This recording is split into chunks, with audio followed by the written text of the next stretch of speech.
Bienvenidos a esta nueva emisión de Radio Acción Legítima. Transmitimos desde la República de Colombia.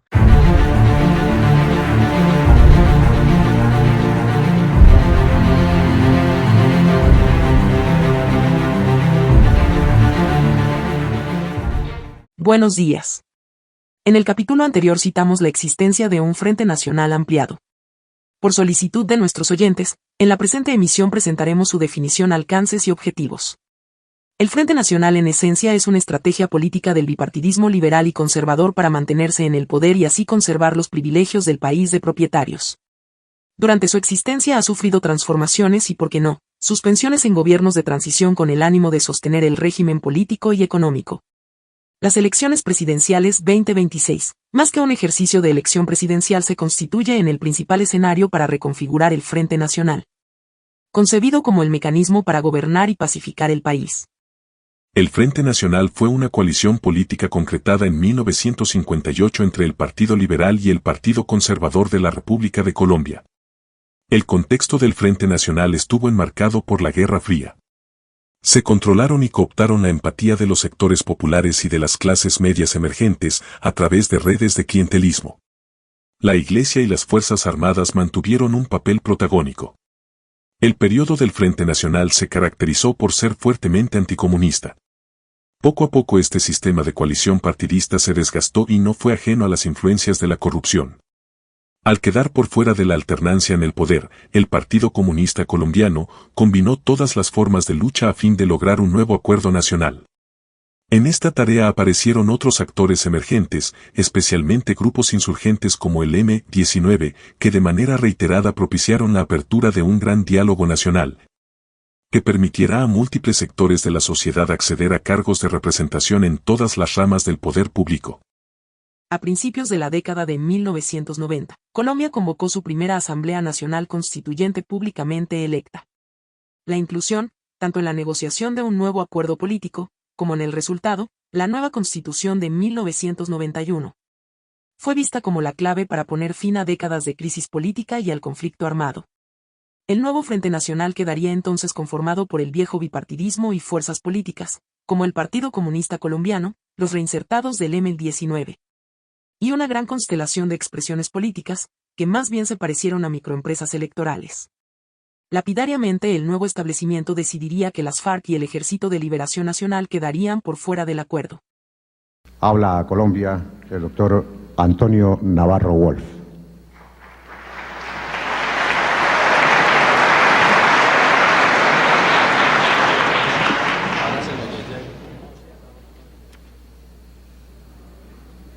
Señoras y señores, acabamos hoy 3.500 horas de trabajo constituyente. Es el trabajo colectivo más impresionante del que ha sido testigo nuestra generación. Indígenas reivindicando 500 años de olvido, cristianos, católicos y no católicos, ateos, exguerrilleros viniendo a la paz, representantes de la aristocracia, sindicalistas y políticos tradicionales, nuevas fuerzas, el mosaico del país trabajando día y noche, sin descanso, sin pausa, en la medida en que la corrupción sea controlada por fin y los delitos de cuello blanco sean castigados, en que el clientelismo se vuelva un mal recuerdo del pasado, en que la política sea de nuevo una profesión respetable en este país, en que empiecen a pagarse la deuda social y la deuda regional, herencia de un país social y regionalmente concentrado. Colombianos, cumplimos el mandato del 9 de diciembre. Pasamos las páginas de la historia cambiando 1886 por 1991. Las puertas del porvenir están abiertas y a través de ellas se asoma el nuevo país. Ahora, cumplida la misión, Nos toca a todos, a ustedes y a nosotros, a quienes creímos y a quienes no creyeron, construir una Colombia de la dimensión de la Constitución que hemos forjado. Un país donde vivamos con fe y pongamos con orgullo en manos de nuestros hijos y de los hijos de nuestros hijos. A pesar de las buenas intenciones, lo que en realidad ocurrió, después del pacto de 1991, fue la intensificación del conflicto armado y la autoproclamación de las FARC-EP como fuerza beligerante. También aumentó el poderío del narcotráfico, además del aumento de la pobreza y la exclusión. Todo ello agravado por la prolongación del bipartidismo. Esta crítica situación trajo como consecuencia que un candidato en 2002, disidente del liberalismo, alcanzara la presidencia en primera vuelta electoral. El nuevo inquilino de la Casa de Nariño, con su propuesta de seguridad democrática, le daría un nuevo aire a un Estado incapaz de resolver las demandas sociales, políticas y económicas de Colombia.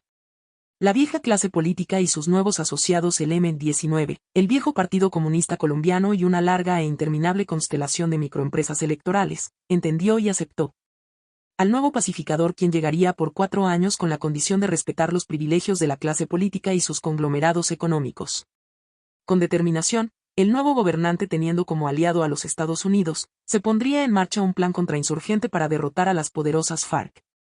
El Plan Colombia y el Acuerdo de Paz de Juan Manuel Santos, aunque distintos en naturaleza, están profundamente conectados.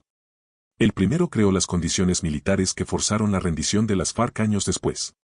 El Plan Colombia, 1999 a 2015, originalmente concebido como una estrategia antinarcóticos y de fortalecimiento institucional, se convirtió en el motor del Estado para combatir a las FARC.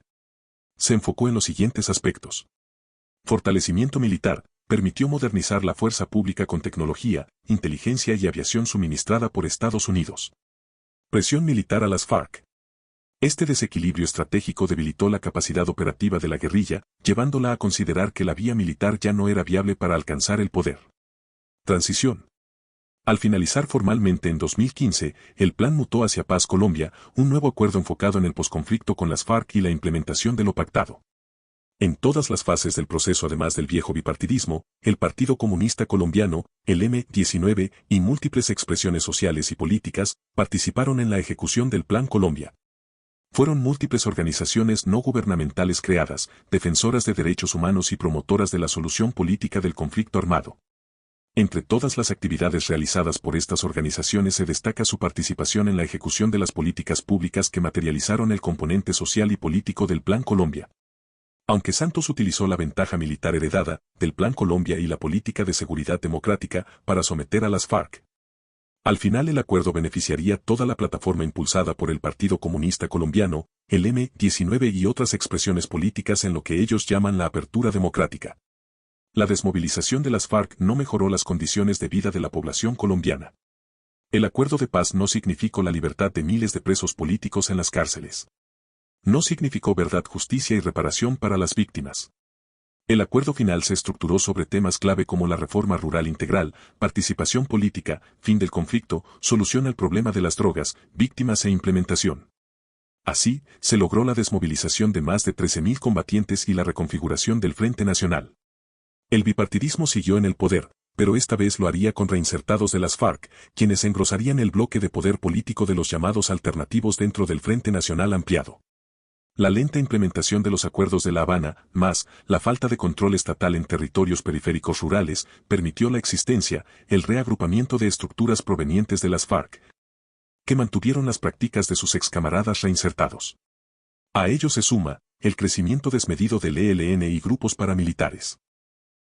Reclamar y morir, exterminio del liderazgo social de base en Colombia, es el nombre del más reciente informe entregado por el Banco de Datos de Derechos Humanos y Violencia Política del CINEP. Lo que aparece en los datos es que los consideran como enemigos de la patria y sobre todo no colaboran con los cultivos de coca en algunos sitios. De acuerdo con el informe, 317 excombatientes han sido víctimas de agresión entre 2016 y 2022, de los cuales 297 fueron asesinados durante el mismo periodo. Fuimos desplazados por la FARC, fuimos desplazados por los grupos de los paracos en su momento. Pero, ¿qué pasa? También nos mataron un primo y lo mató el ejército y lo volvió falso positivo. Otros datos revelados por el centro son que las afectaciones contra firmantes de paz y líderes sociales son cometidas mayoritariamente por paramilitares, disidencias, la policía, el ELN y grupos sin información. Podríamos decir que mensualmente hay 20 asesinatos de líderes sociales de base. Eso es una cantidad demasiado alta para un país que dice haber firmado un acuerdo de paz, ¿no? Eso es una de las maneras de comprobar que el acuerdo no se respetó.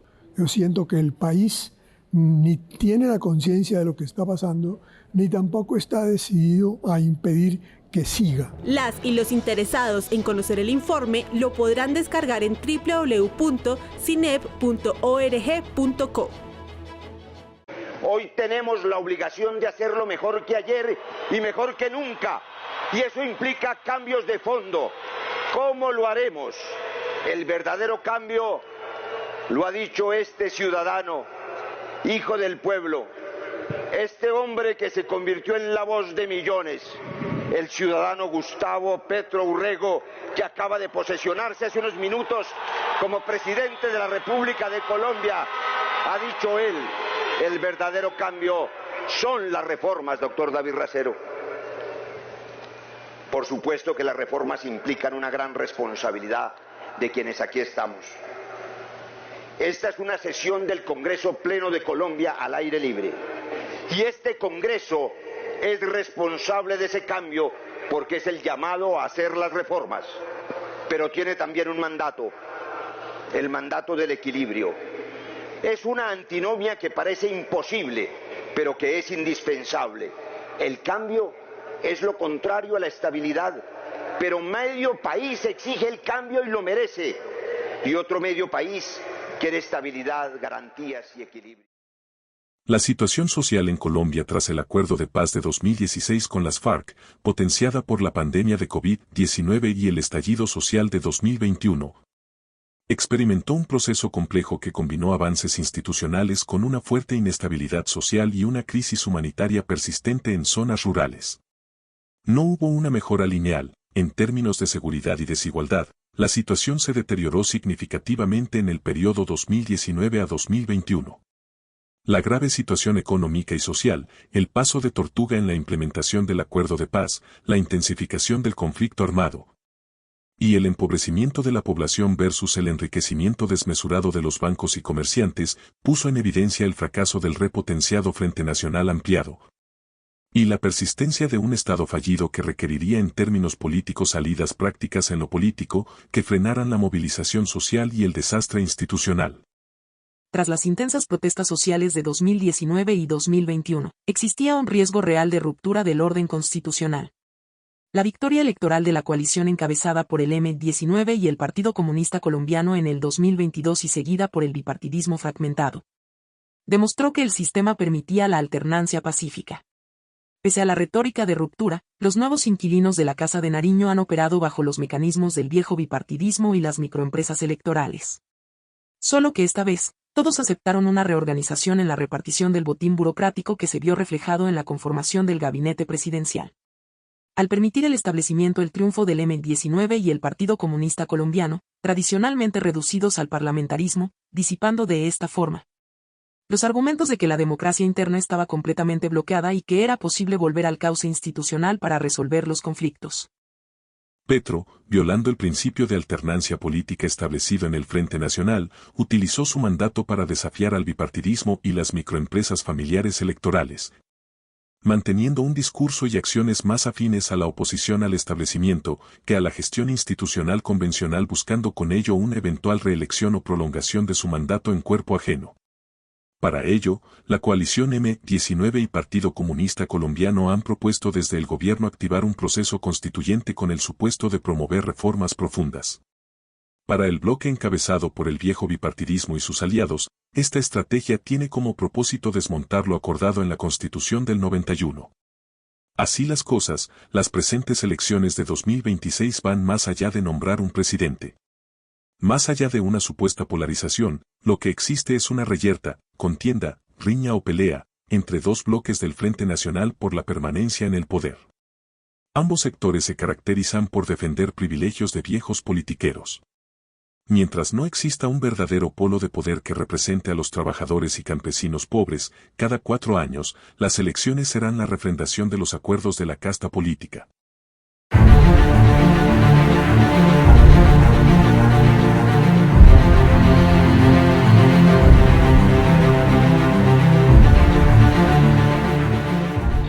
Hasta aquí, el presente programa. Agradecemos de antemano su compañía. No olvide dejar sus comentarios y dar su like.